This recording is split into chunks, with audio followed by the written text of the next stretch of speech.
Hi, I'm Dilbar Shatterson, and this is USTC360. Welcome back to our second episode in our two-part series on Indiana. While magic beans and sky-high beanstalks don't exactly exist, our team encountered the next best thing in Indianapolis.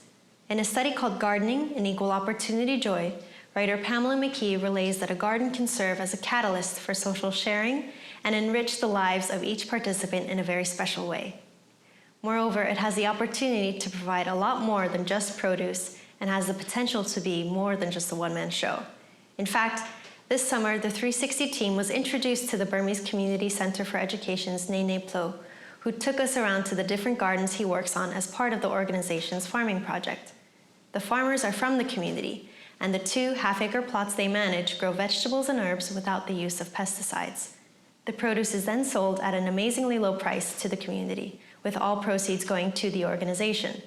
But when sales are so modest in comparison to the time, volunteer labor, and materials needed to care for the produce, we're forced to ask how and to who this effort is so enriching.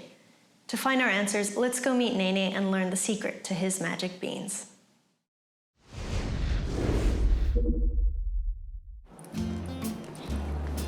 Two weeks for each ultrasound. So we are here. Okay. My name is Neineh. I am the interpreter at Raphael Health Center. Any health concerns with him? And interpreter is my title, but I actually do interpreting, scheduling, and medical records. He said it has been for about 4 years. I've been working with Neineh since he first started working with us a few years ago. Our first interaction with Neineh was actually, he was working with one of the refugee resettlement agencies, and he came and helped patients out. And that's how we learned of him, and we heard a lot of great things about him from the community. And so we actually sought him out to be an interpreter for us. Any vomiting or diarrhea?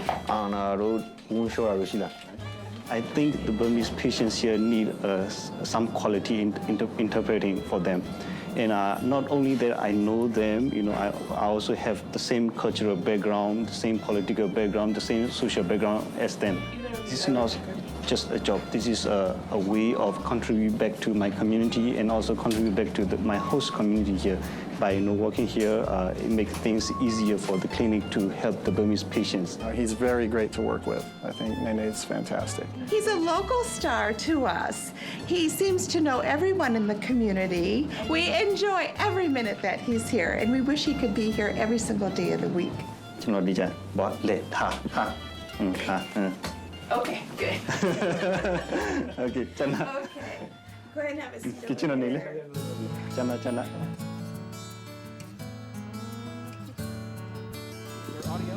Our first American Baptist missionaries, Ann and Adoniram Judson, went to Burma. And this was over 200 years ago. Little did we know, over 200 years later, we would have our Burmese refugee friends literally living next door to our church down the block and becoming a part of our community. Chris. Brother Neineh. Long time no see, Brother Chris. Neineh Plo has been with the Burmese Community Center for Education from day one. And he's a tireless worker when it comes to the organic farm, the community needs, the educational needs, etc. And you guys can take your iPod with the music. We allow them to have space in our church, and we have an understanding, and we work with them in the way of supporting the refugee community. So it's kind of a joint venture.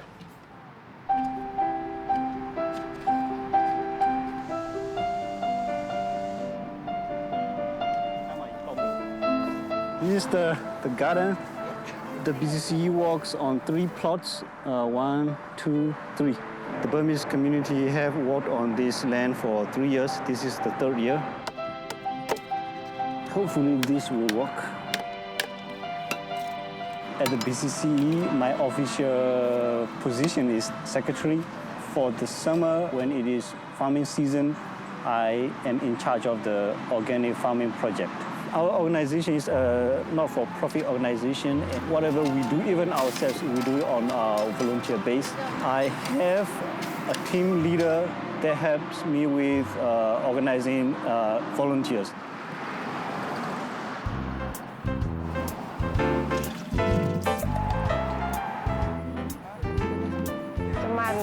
My name is Jae-Mei. I work with Neineh in the BCCE farming project. In Burma, I slash and burn and farm the rice paddies, lowland farming, and other crops to support the family. I also had a small plot in my backyard where I grew and sold vegetables for my family. Some of the mustard greens, baby mustard greens, we started them about a week ago. In Burma, a lot of our people had to farm because we didn't have other choice. We farm. And we farm so much that it has become a tradition. And then wherever these people go and they see an empty land, they want to do something on that land.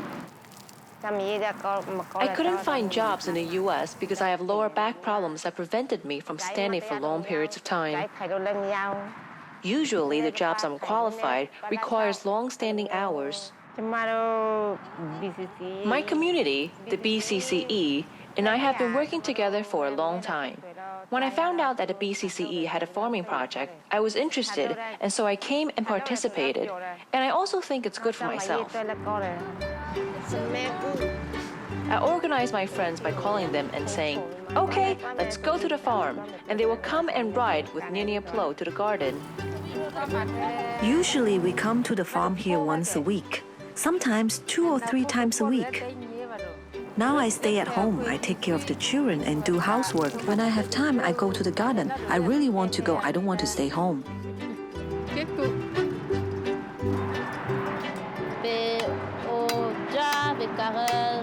I like coming out to the farm and do some workout.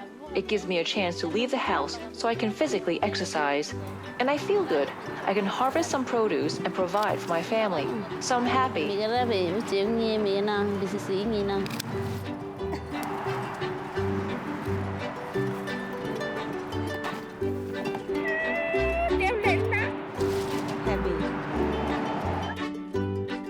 We can also harvest and benefit from this.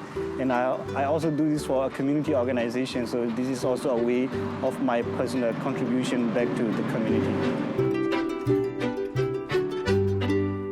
First, the produce go to the volunteers. They are the first people who will harvest, who will eat. We make sure that they get to eat what they grow. And when we have extra, we sell them back to the communities. There are a lot of families who cannot come to work for many reasons. We sell them at an affordable price so that they can also get quality produce, healthy produce, and organic produce.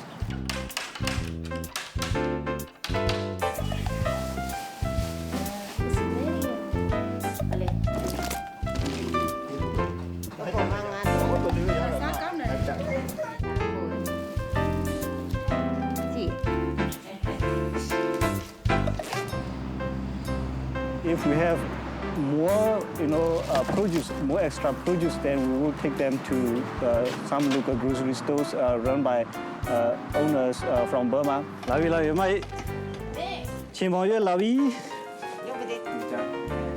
So we owe some mustard greens to them, about 5 pounds, but we're out of mustard greens now. So we'll substitute with roselle.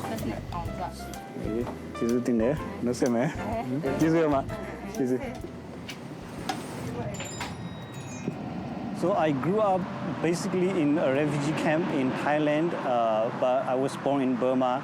I lived in Burma for 7 years until I fled to a refugee camp due to civil war. One opportunity finally came. It was through the Burmese Refugee Scholarship Program and was administered by Indiana University. And with the scholarship program, I came to the United States in 2005.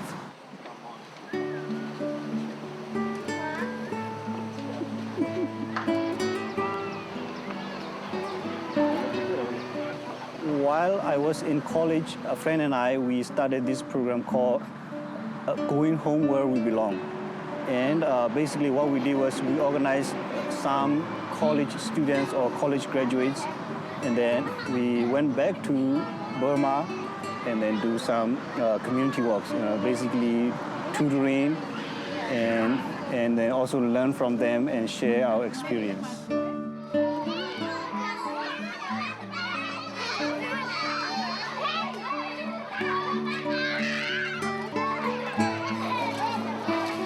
I went back several times.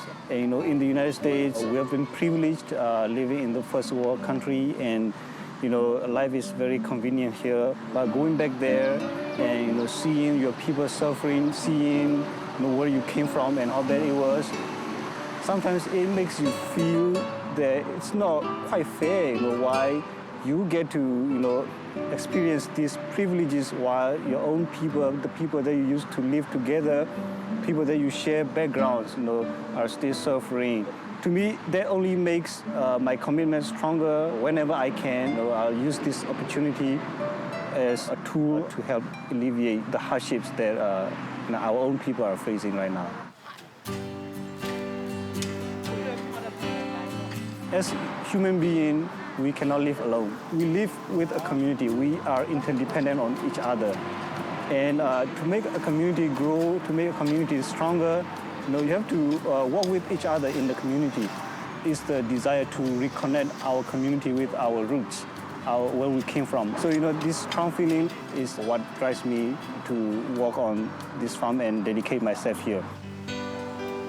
All for one!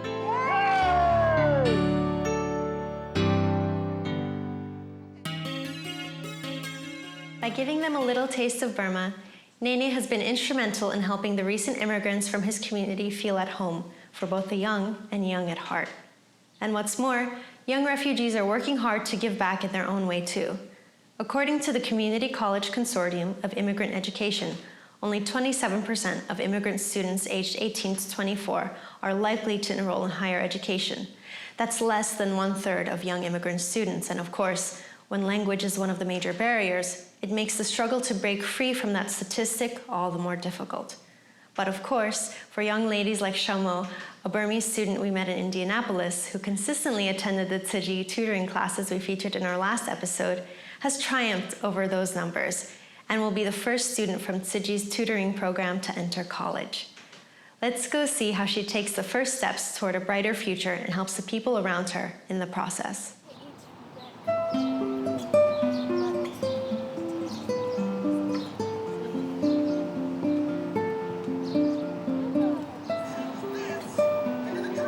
My name is Shamo. I am 23 years old. I am from Thailand. Now I live with my older brother, my sister-in-law, my niece and my nephew, with my mom.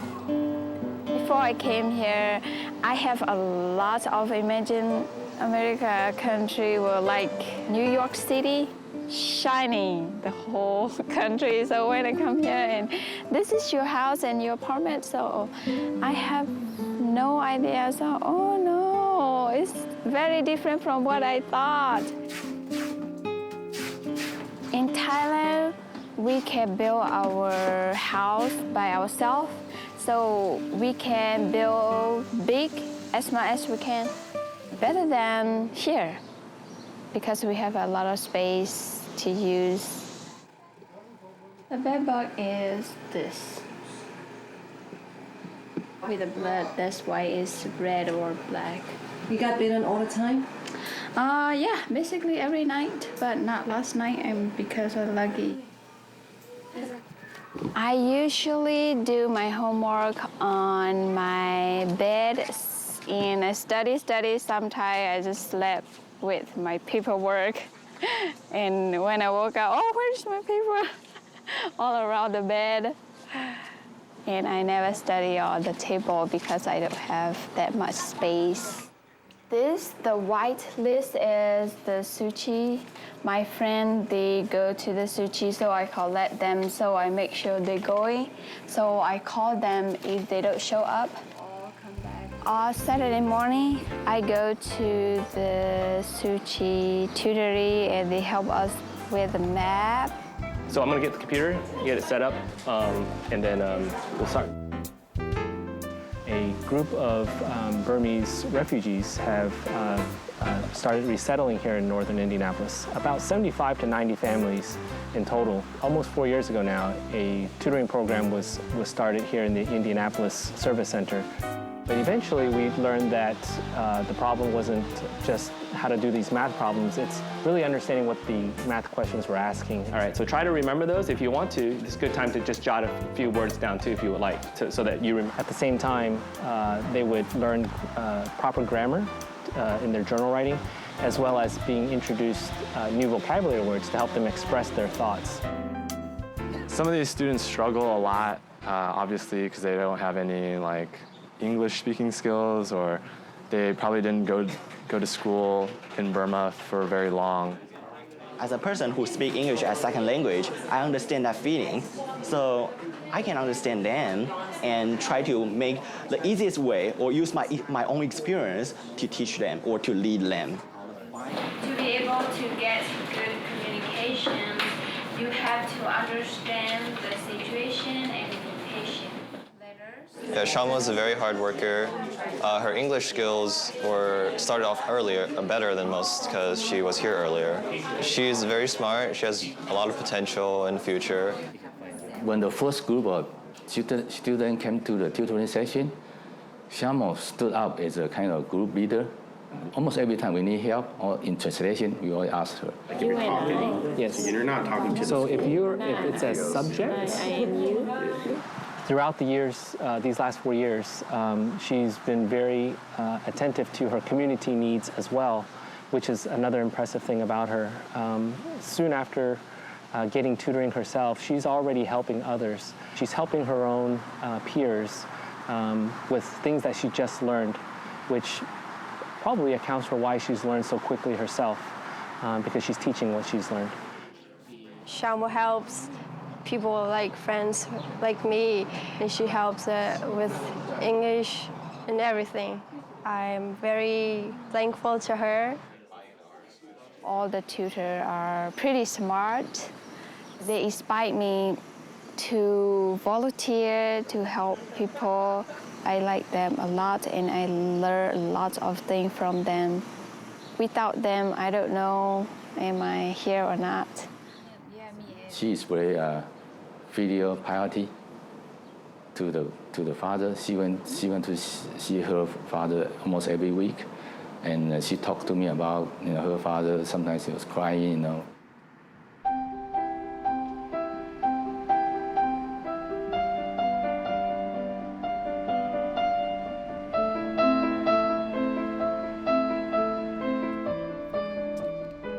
My father be sick for a long time, so I have to take care of him, make sure he come back home every week, and let me go sign out for him.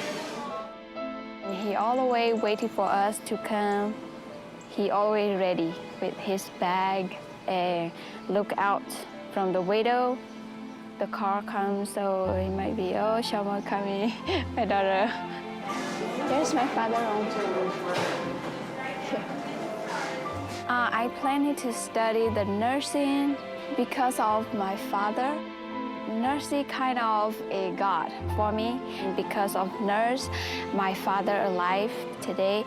So if I am a nurse, I can help people such as they help my father, so I will make people, family happy like my family does.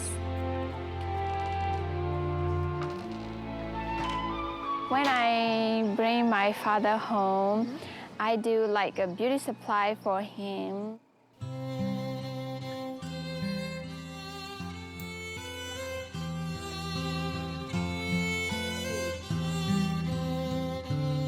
I'm going to cut his hair.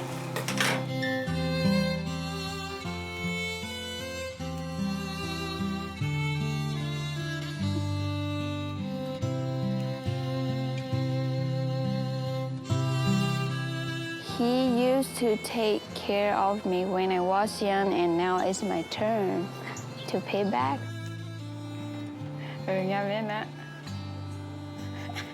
I hope that I'll make him happy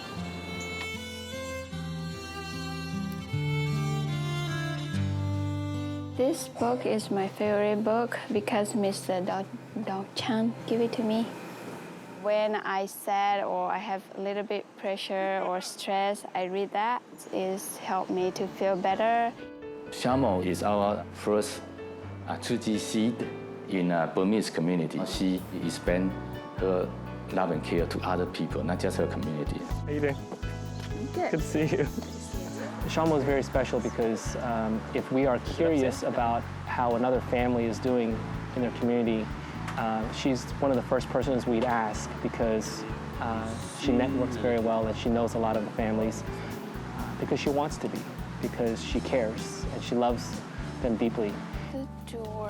It's really nice to see because it spreads and she inspires others around her. I read translation a lot. So most of the people, they came and they showed me the letter. If I have time, I love to help them. So I help them as much as I can. To come here, my dream is to get education. Scholarship award.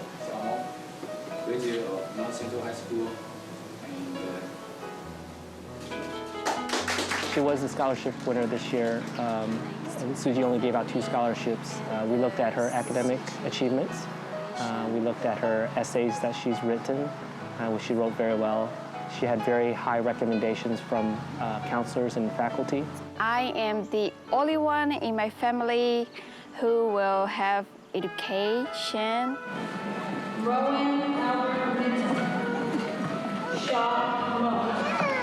Learning from me is like breathing because learning is never end. If you have education, so you will be good to go in American.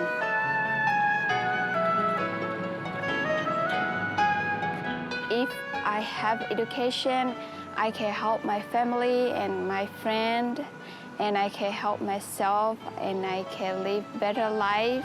The big thing is I can help everyone I want. I don't see anything that will stop her or slow her down along the way.